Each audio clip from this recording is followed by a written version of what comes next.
Assalamualaikum semuanya. Minggu ke-10 kita belajar tentang ada yang master tapi bukan Deddy Corbuzier. Apa itu? Tara, iya, master budget. Kita akan belajar mengenai master budget. Teman-teman pasti sebelumnya juga sudah pernah belajar. Jadi di sini kita hanya refreshing dan semoga setelah di-refresh ingatannya menetap. Oke ya, sebelum kita master budget, sebelumnya saya akan kasih pengantar dulu. Nah, ini adalah gambaran kita dari atas dulu ya. Yang di atas itu anggap saja itu adalah firm atau perusahaan. Nah, setiap perusahaan itu pasti, bisa saya bilang dipastikan itu punya yang namanya visi misi. Gak ada ceritanya perusahaan dia jalan, gak tahu tujuannya apa, gak tahu gimana cara mencapai tujuan, itu gak mungkin. Pasti ada sesuatu yang ingin dicapai, yang namanya adalah visi dan misi. Nah, tapi bahasa dari visi dan misi itu masih sangat istilahnya general.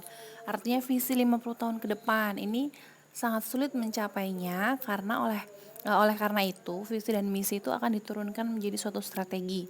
Jadi inilah yang paling dekat dengan kita, strategi. Itu bahasa-bahasanya biasanya kita tahu mengarahkan kita, oh mau ngapain sih yang lebih dekat selain untuk mencapai 50 tahun ke depan. Kira-kira yang paling dekat ini strategi yang bisa saya lakukan apa? Agar nantinya perusahaan bisa tergerak untuk mencapai visinya. Nah, strategi juga kayak gitu, masih ada lagi diturunkan menjadi rencana atau plan. Perusahaan di awal sekali pasti ada yang namanya planning. Nah, salah satu bentuk planning atau rencana plan dari suatu perusahaan itu bisa saya bilang adalah budget atau anggaran. Karena anggaran itu dibuat ketika awal sebelum perusahaan melakukan aktivitasnya. Misalkan kita sedang membicarakan perusahaan manufaktur yang memproduksi mobil misalnya. Nah, anggaran itu pasti akan dibuat di awal sekali sebelum satu periode berjalan, sebelum produksi tersebut berjalan. Oleh karena itu bisa dibilang budget atau anggaran adalah sebuah rencana yang disusun oleh perusahaan.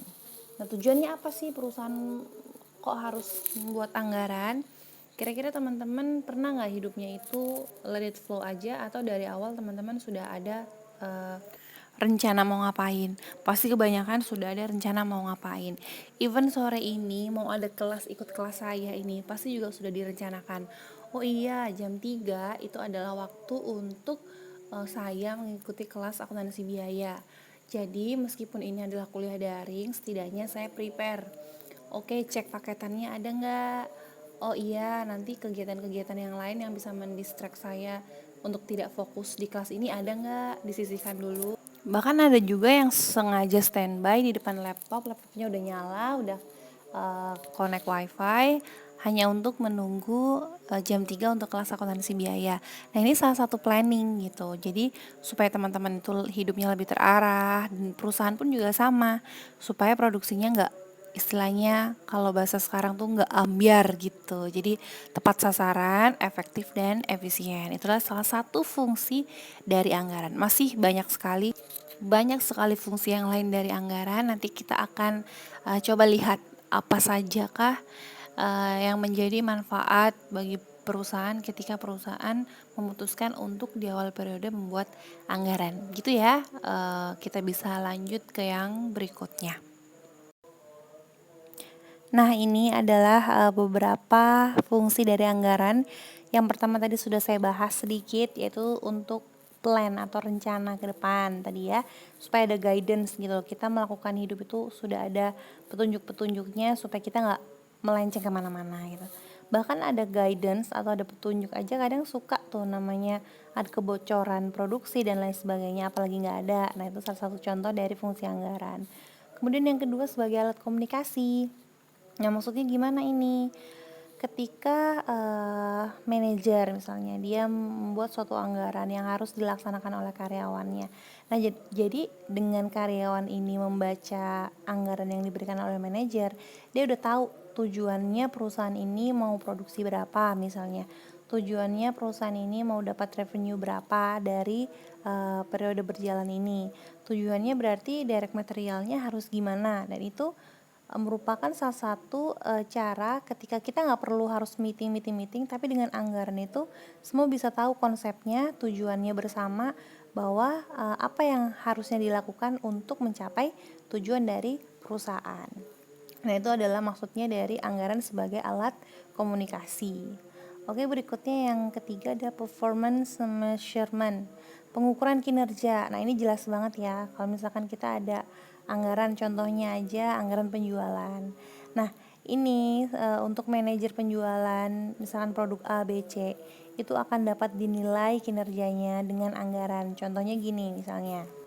Manajer A produk A, manajer B produk B misalnya ya. Terus kemudian sudah nih bikin yang namanya anggaran penjualan untuk bulan Januari sampai dengan Maret misalnya per 3 bulan. Nah, ini bisa diukur performance measurement-nya. Misalkan sama-sama mereka menetapkan produk yang terjual selama 3 bulan adalah 1000 box misalnya ya. Nah, kita bisa lihat kinerja mana yang lebih bagus dari pencapaian yang sudah dilakukan oleh masing-masing manajer. Misal dari 1000 itu manajer A mampu menjual 700, sedangkan manajer B mau menjual 750. Nah, ini akan dengan mudah secara kasat mata kita dapat menilai bahwa kinerja dari manajer B itu lebih baik dibandingkan dengan manajer A. Nah, ini kan sebetulnya hal yang memudahkan untuk menilai kinerja dari para manajer itu. Coba bayangkan kalau misalkan tidak ada anggaran, kita nggak tahu 700, 750, ya memang kesannya banyaknya 750, tapi ternyata anggarannya misalnya yang 750 ini 1500 box yang terjual, berarti dia baru setengahnya dong. Sedangkan yang 700 ini 1000 box yang terjual, berarti lebih dari 50%. Nah, ini untuk memudahkan maka harus ada yang namanya anggaran. Oke, terus yang terakhir adalah alat untuk memotivasi. Ini masih ada hubungannya dengan performance measurement. Misal contohnya apa? Untuk 3 bulan anggarannya adalah terjual 1000 box gitu. Ketika di bulan kedua dia baru mencapai 400 box, maka ini adalah cara bagaimana anggaran dapat memotivasi. Gimana enggak? Waktunya kurang 1 bulan, tapi pencapaian less than 50%. Maka gimana caranya si manajer ini harus memutar otak supaya pada saat nanti bulan Maret di akhir sesi goalsnya tercapai, yaitu 1000 box terjual. Nah, ini kapan sih anggaran itu dibuat gitu ya? Anggaran itu namanya juga anggaran, namanya juga rencana. Pasti dibuatnya adalah di awal periode, anggaplah cut off-nya adalah Januari sampai dengan Desember. 1 Januari sampai dengan 31 Desember. Jadi biasanya membuat anggaran itu di awal tahun ya, bahkan mulai dari akhir tahun sebelumnya. Jadi misalkan Januari 2021, maka bulan-bulan Oktober 2020 itu sudah mulai memasukkan anggaran ya. Berikutnya adalah metode untuk menyusun anggaran. Nah, di sini ada 2. Teman-teman yang sudah ikut pelajaran SPM pasti juga udah belajar ini, yaitu ada yang namanya top down. Top down dari atas ke bawah. Jadi manajer yang membuat semuanya, kemudian diberikan kepada sub manager atau karyawan untuk dilaksanakan. Ini pure yang menentukan adalah manajer. Jadi karyawan tidak ada hak untuk ikut campur atau memberi masukan. Berbeda dengan metode yang kedua, ada yang namanya bottom up. Bottom up berarti dari bawah ke atas, karyawan yang membuat, kemudian diserahkan ke manajer untuk disupervise, dicek. Kemudian dari manajer kalau ACC maka akan diturunkan lagi ke dalam sub manajer dan karyawan untuk dilakukan anggarannya. Nah, ini kalau untuk bottom up ada hak karyawan untuk ikut memberikan pendapat dalam penyusunan anggaran. Nah, keduanya ini pasti yang namanya metode itu ada kelebihan dan kekurangan. Kita ke top down dulu ya. Kalau ke top down itu kelebihannya adalah biasanya tidak memerlukan waktu yang lama. Karena semua yang menyusun adalah manajer, simple gitu. Simple way untuk menyusun anggaran. Jadi manajer buat langsung aja diserahkan ke karyawan untuk dilaksanakan. Entah karyawan itu sanggup atau tidak, pokoknya itulah yang menjadi patokan manajer. Karyawan harus bisa mengikuti. Lalu kelemahannya apa? Dinilai seperti ini. Banyak orang menilai bahwa top down itu banyak kelemahan. Karena apa? Sebetulnya yang mengetahui lapangan itu adalah karyawan gitu. Karyawan yang berinteraksi secara langsung, keadaan di pasar gimana, keadaan di lapangan seperti apa. Jadi akan lebih cocok yang memberi masukan untuk anggaran adalah karyawan. Karena bisa saja target yang dipatok oleh manajer itu terlalu tinggi untuk karyawan. Misal karyawan ini sebetulnya hanya bisa menjual 1.200 box gitu, tetapi manajer menetapkan 2.000 box harus terjual. Nah ini yang bahaya karena akan high pressure untuk si karyawan, lebih membuat karyawan mudah untuk depresi, stres dan lainnya. Makanya kadang di perusahaan itu banyak yang namanya rotasi karyawan, bukan rotasi karyawan, apa ya, turnover karyawan. Jadi karyawan itu keluar masuk, banyak yang sering masuk tapi banyak juga yang resign mendadak. Nah ini bisa jadi salah satu penyebabnya adalah ketatnya patokan atau ketatnya anggaran yang dibuat oleh manajer yang harus dijalankan oleh karyawan. Contoh salah satunya adalah itu. Kemudian yang kedua, kita geser ke bottom up. Nah kalau yang bottom up ini kelebihannya yang tadi dianggap lebih presisi untuk pembuatan anggaran karena masukannya adalah dari karyawan, adalah dari orang yang berinteraksi secara langsung dengan pasar. Namun di sisi lain kita lihat prosesnya di sini sepertinya bolak-balik dan gak efisien gitu ya. Jadi karyawan ke manajer, kemudian manajer supervise, dinilai ini gimana, kemudian dibalikin lagi ke karyawan. Kesannya ini 2 kali kerja. Tapi itu tadi dianggap lebih presisi. Terus juga ada kekurangannya juga dari bottom up. Karyawan itu tidak semuanya lurus, namanya juga manusia ya. Tidak semuanya jujur. Bisa jadi karyawan ini melakukan slack atau budgetary slack yang kita kenal seperti biasanya. Jadi karyawan menuliskan anggaran itu tidak sesuai dengan kemampuan aslinya. Misal dia mampu bekerja menjual 800 box tapi demi mudah tercapainya goals atau tercapainya anggaran itu, maka dia hanya menuliskan dia mampu menjual 600 box. Padahal kemampuan aslinya dia mampu menjual 800 box. Nah, ini yang dikatakan budgetary slack. Jadi tidak sesuai antara kemampuan yang sesungguhnya dengan apa yang dia tuliskan di dalam anggaran. Tujuannya apa? Kalau misalnya si salesman tadi ini mampu menjual melebihi target, pasti ada yang namanya bonus. Nah, itulah yang dikejar. Kenapa? Sampai menuliskan tidak sesuai dengan kemampuan yang sebenarnya. Itu adalah kekurangan dari bottom up.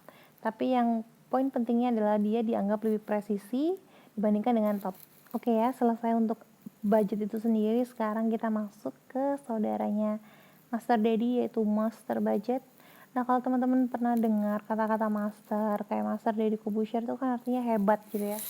Kayak dia tuh bisa semuanya, makanya sampai disebut master. Kayak Master of Accounting, dianggapnya dia bisa semua tentang akuntansi.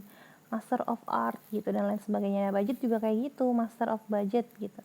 Artinya di sini dia include semua budget yang dibutuhkan di dalam perusahaan. Kalau teman-teman di UKM gitu sering lihat laporan pertanggungjawaban yang tebel, nah itu ada yang namanya master budget itu, yang isinya adalah anggaran-anggaran dari awal periode menjabat sampai dengan akhir, dari kegiatan proker rutin dan non rutin. Nah di perusahaan juga sama.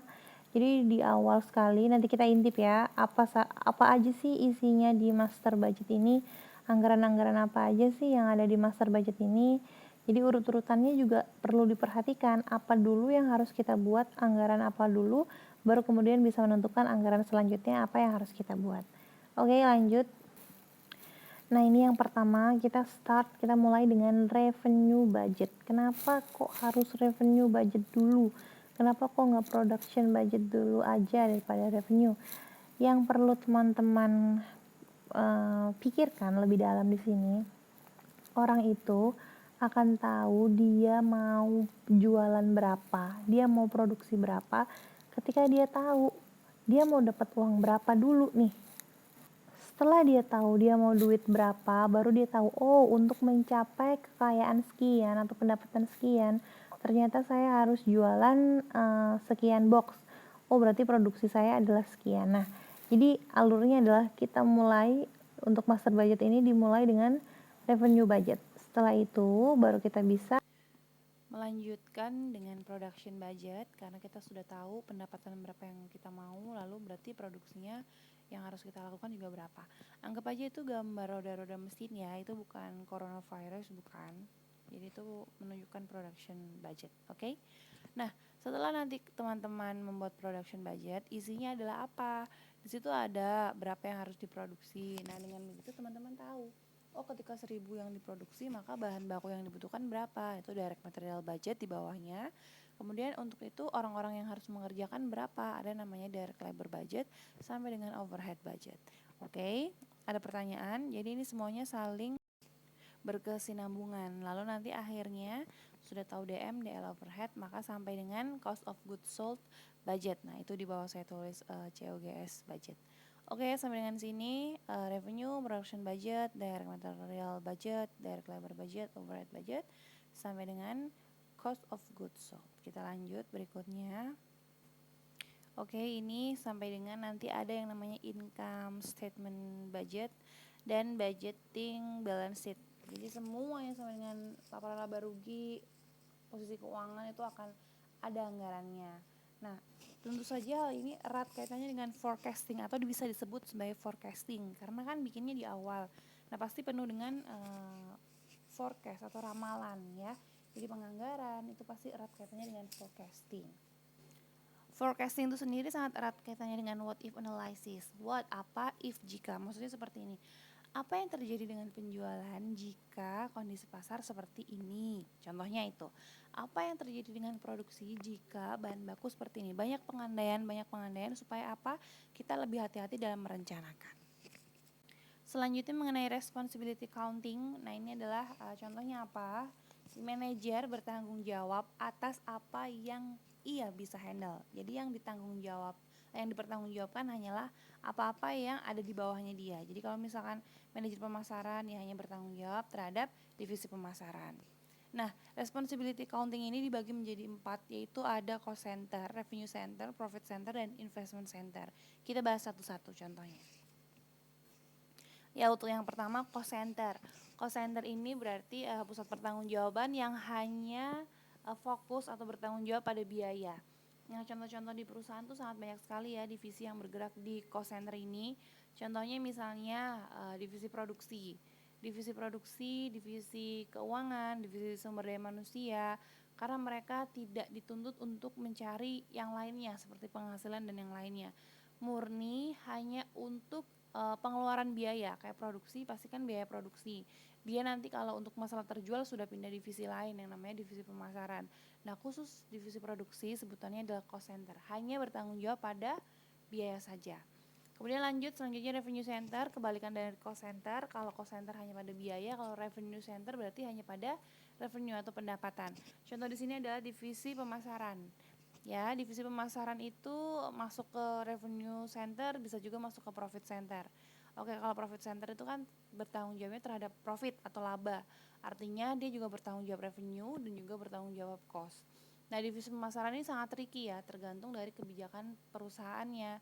Kalau kebijakan perusahaan hanya mewajibkan divisi pemasaran menjual tanpa harus memikirkan biaya, maka dia masuk ke revenue center. Misalnya seperti ini. Oke, yang penting ini terjual, kamu harus dapat uang misalnya 500 juta. Gak usah mikir lah costnya kayak gimana, kita atur. Yang penting kamu bisa menghasilkan 500 juta. Nah, berarti ini divisi pemasarannya masuk ke revenue center.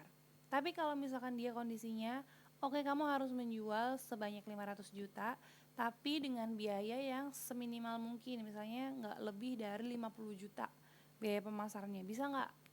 Berarti dia cari profit sebesar berapa? 500 juta, revenue-nya dikurangi dengan cost 50 sama dengan 450 juta. Nah, kalau seperti demikian, maka divisi pemasaran atau marketing division tadi masuk ke profit center. Karena dia selain mencari revenue, dia juga ditentukan, di-push, di limit untuk cost-nya. Oke, yang terakhir investment center, sesuai namanya, berarti ini adalah tanggung jawab dari manajer investasi. Karena di investment center ini dia hanya bertanggung jawab terhadap investasi, yang mana investasi ini berkaitan erat dengan cost, revenue, dan profit. Jadi lebih ketiganya juga masuk di investment center. Oke teman-teman, udah semoga penjelasan saya bermanfaat dan bisa diterima. Akhir kata, wassalamualaikum warahmatullahi wabarakatuh. Selamat berbuka puasa bagi yang menjalankan.